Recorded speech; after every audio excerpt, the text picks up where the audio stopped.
to answer any questions you may have. Any of your questions? I think the first to behave is Senator Batters. Thanks very much. Appreciate all of you being here today. And I just wanted to make a couple of comments. Just the briefing note that was received last night at about 9 o'clock, there were just a couple of corrections that I wanted to highlight. First of all, in the timeline section, May 21st, 2019, where it says in there that members of the steering committee were first made aware of the contract and approved the responses to the media questions as they arose. That is not correct with respect to myself. I raised serious and significant questions that were not dealt with on this issue or answered in any way, so I did not approve any of the media responses on this particular issue, and that is unusual because typically I do. I also wanted to raise that on page 5 of the briefing note, it talks about the what those who drafted the briefing note believed to be potentially a bit of a question about section 2.17 of the procurement rules and 2.18 of the procurement rules. 2.17 is the exception section, and that one is permissive, and 2.18 is mandatory, stating that CIBA must review and approve sole source contracts above the $35,000 threshold. So I would just point that out and say that because it's mandatory, not permissive, that would take priority. And then also something that the briefing note doesn't address, but in case there's any further question about which one would take priority or whether there is a potential question as to that, then it's necessary to look at the roles and responsibilities section, the very next section of the procurement rules, which is section 3.1 of the Senate procurement rules. And it states, with respect to CIBA, the Standing Senate Committee on Internal and Economy, Budgets and Administration, it says that that committee is responsible for C, reviewing requests for goods and services exceeding $100,000 in value or other requests brought to the attention of the committee, and D, this is the important one, reviewing and issuing a decision for requests for exemptions to the competitive sourcing process. So the briefing note doesn't have that in there at all. And always when you're looking at a policy or a law or rules, that sort of thing, it's necessary always to consult the roles and responsibilities, and that very clearly defines that that's a mandatory step there. So thank you for that. Then to go to my questions, first of all, Ms. Lacroix, on that, who is your Senate boss? Mr. Richard Denis. Okay. And then anyone other than that, or just Richard Denis? I report to Richard Denis. Okay. And Monsieur Denis, who is your Senate boss? I'm appointed by the Governor in Council, so Right. I report to the Speaker and Okay. also to the Chair of this committee. Okay, thank you. Ms. Lacroix, 8 days ago on May 22nd, I, as CIBA Deputy Chair, sent you an email asking you some serious and significant questions about this issue, but I didn't receive any response from you. Why didn't I receive any response? Thank you for your question, Senator. When you sent the email to us, many of those questions were in the media responses we were providing at the time for Alison Corn to provide to the committee members. Okay, I sent that email on late last Wednesday afternoon on the 22nd. The first very brief media response wasn't sent till that Thursday, and then they trickled out, but there were definitely some serious questions that to this date still haven't been answered. So any further, anything else to add on that? You believe that the responses that were being provided were satisfactory to my question? Correct. Okay, thanks. So Ms. Lacroix, who made the decision then to approve this contract? Just you alone? I made the decision to approve the contract up to $35,000. That's correct. So the original contract of $24,000, as well as the amendment of $11,000. Okay. And what were the dates for those contracts? February 18th, as indicated in the timeline, February 18th was the first one? was the first contract, and the second contract was March 28th. Okay. And what was the final one? I think you said was 35,000. What date was that one? The $35,000 was April 30th, where I sought the approval of the executive committee for the increase in funds. Okay. All right. And so I think you stated this, but I just want to clarify. So the speaker did not approve this contract then, is that No, correct? I did not seek the speaker's approval for this contract. Okay. And did he or his office have any involvement in that decision? As I indicated in my opening statement, I consulted with the Speaker's office as well as the members of the Speaker's Advisory Committee, given some of the areas where ushers are posted or were posted are under the authority of the Speaker. Okay. And so according to the briefing note, Monday, February 4th was the day that you decided these ushers were needed in the Senate building. Is that correct? Correct. So I, as a result of the feedback received during the dry runs and rehearsals that were conducted, as well as once we took post and possession in this building after the move, I realized service gaps, and there were challenges from an accessibility and a circulation. And immediately I knew I needed to come up with a solution to address the gaps and to ensure that we had mitigation measures in place in the short time frame ahead of the Senate's return in mid-February. Okay. Ms. Lacroix, Section 2.13.2 of the Senate Procurement Rules contains an important section that says this, quote, procurement must not be divided into separate contracts solely to avoid a competitive process or the appropriate contract approval authorities. You're aware of that particular section? I am aware. Okay, thank you. Are you the contracting authority on this particular contract? And if not, who is? I am the end user, and I believe finance is the contract authority, but I will let my colleague in finance speak to the specifics of that. Yeah, that's correct. From a contracting authority perspective, at the Senate, it's the contracting procurement group that has this authority. Okay, thank you. And then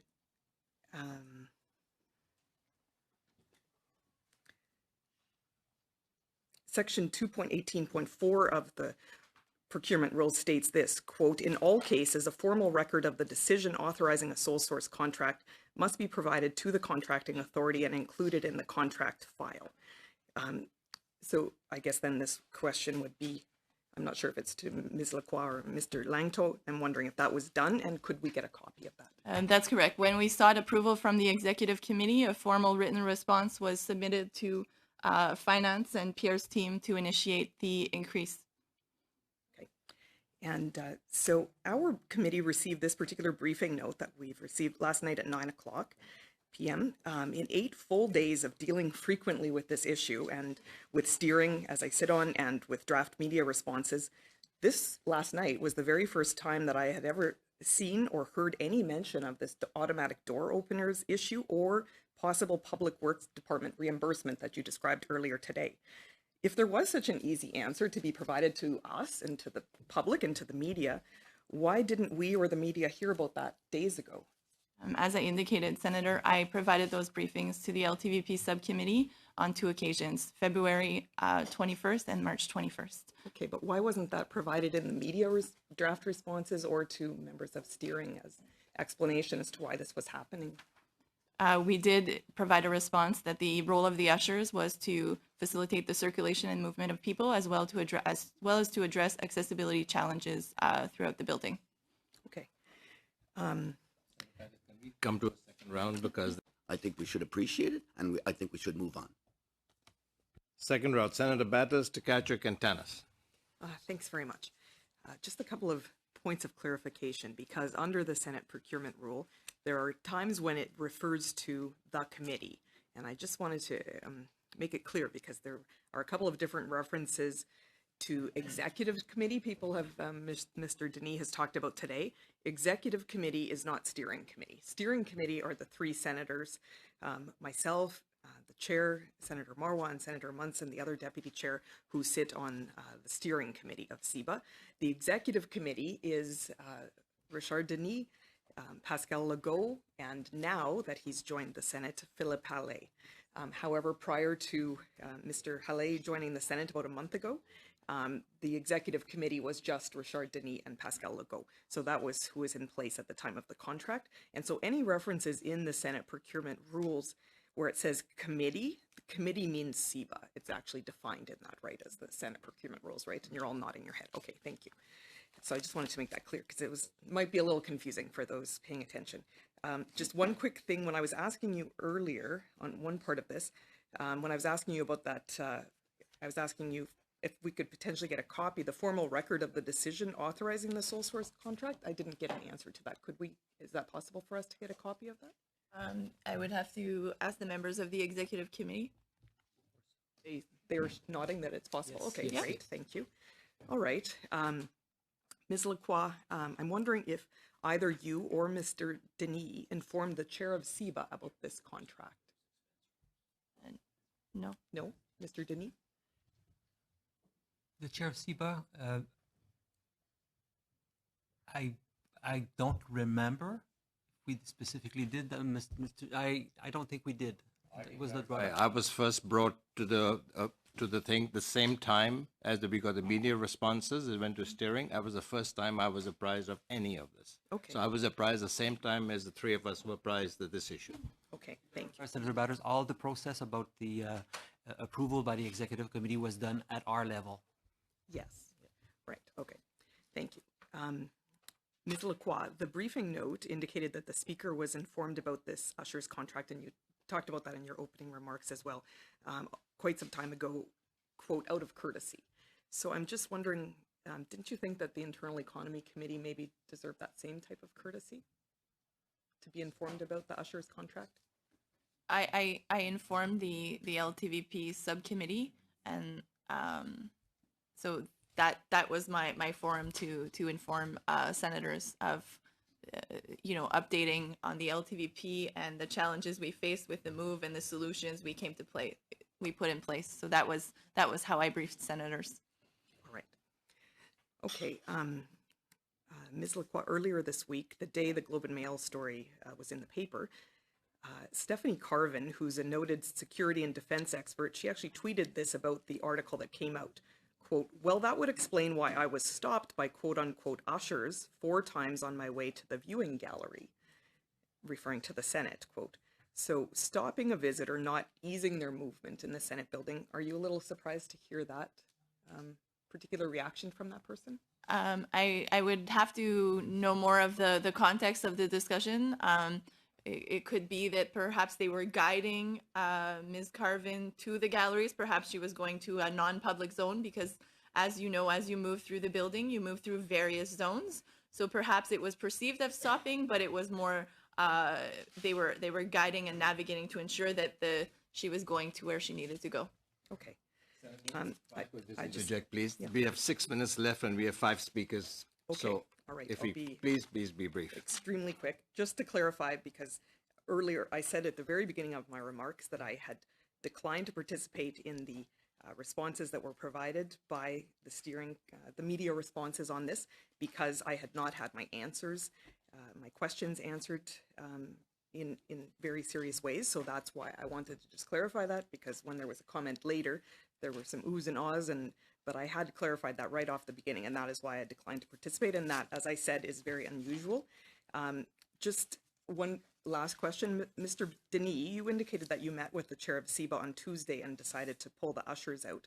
Why at that point did you not notify either CIBA or steering by email or any other sort of communication about that? That's right. In fact, it was just not myself and the chair of CIBA. It was the executive committee that met with Senator Marwah, and the decision was made by him to pull the ushers, or at least give the instruction that they would at least be suspended until steering and this committee be apprised with all the information. And we mostly wanted to have a direction, what the committee wants to do about the ushers, and that's why we're here today to have this discussion. Provide clarification on that. Order, since we were first advised when the media responses came to steering, I asked one question of administration: are the rules being followed? And I was advised, yes, the rules were being followed. And I said, and that's fine. I wasn't going to second guess management. And that carried on from Wednesday when we got the media report.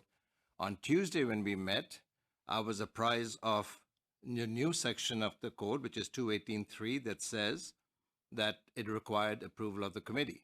When I was apprised of this new section, I was no longer comfortable that we were allowed, that we should proceed, and I told them that I was no longer on site and that we should cancel the contract. So that's the chronology of events. Thank you.